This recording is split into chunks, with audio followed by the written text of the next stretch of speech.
Hi guys, and welcome to another Watch Geek video. Now I've been thinking whether I should do this video or not, but since every other YouTuber that's into watches has made one, I kind of felt obliged to say my view on the thing, which is the new Zenith Chronomaster El Primero. And it's controversy because it looks kind of similar to the Rolex Daytona. Now this controversy has kind of formed two camps, one who are defending Zenith and one who are resenting Zenith, and both go to the extreme. The people that are kind of resenting Zenith say that this is an homage, a replica of the Daytona, which it is not. Is it similar? Yes. Did Zenith kind of had the idea to fill in the Daytona, how do you say it, a hole in the market because of the unavailability? Yes, they did. You can see the clasp, and that's probably the one thing that I resent the most, because Zenith has a beautiful butterfly clasp that they use on this kind of model, but they went with a Rolex styled clasp, which I don't understand why. So they did have that idea, but is it a homage or a replica?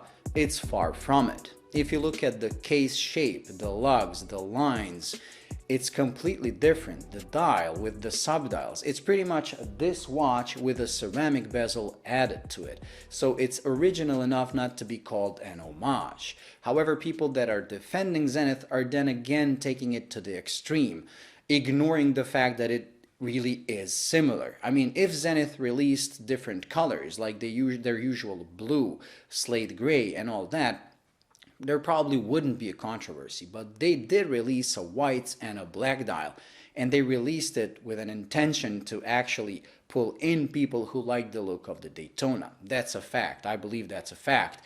But it's, like I said, original enough, and in my opinion, it's better than the Daytona, but we'll get into it in a second. So people who are defending it say it's a natural evolution of the Luca models. Well, the Luca models, to me, are more of a Daytona homage than this thing is. If you look at certain models, so the Daytona always had subdials that are the same color as the dial with a contrasting ring around it, which is something I never liked because it's not really that readable. Well, the Luca had that thing as well. While this thing uses their traditional tricolor subdials that are used on this model. And I am a huge Zenith fan. That is why I have this on the wall, because this is one of my grails that I hope to get one day. With this new one, like I said, it's not only different enough to not be called a Zenith Daytona, but it's also a much better watch. In fact, I believe it's one of the best chronographs currently on the market. Why? Because of its movement, the movement 3600 and the 1/10 of a second complication.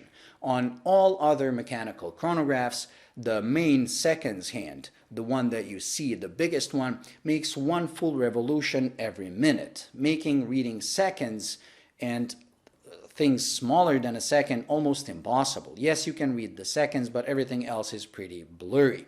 With this, the hand makes one revolution every 10 seconds, and on the bezel, on the ceramic bezel, you have the seconds and tens of seconds clearly displayed. So you use the first subdial that's usually reserved for minutes to read tens of seconds. So it's so easy to read and so easy to precisely say down to 1/10 of a second that it's actually a first mechanical stopwatch that can be really usable. And I really love that. Now, does it resemble Daytona? Yes. Is it original enough? Yes. Would I get one? It's a beautiful watch, but I've been in love with this thing for so long because this one comes in 38 millimeters. It's 12.5 millimeters thick. It's just amazing, and it has one of the most original designs ever.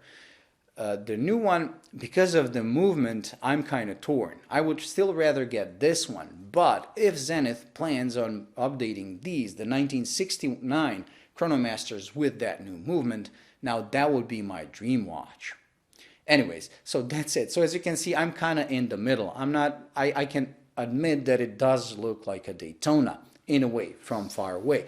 But it's original enough. If you say that it's an homage to Daytona, the case is not even similar. The proportions are not even similar. The subdials are not even similar. So calling it an homage is really a slap to Zenith when they don't deserve it. Did they try to use, I mean, the unavailability of the Daytona, creating a watch that kind of reminds them?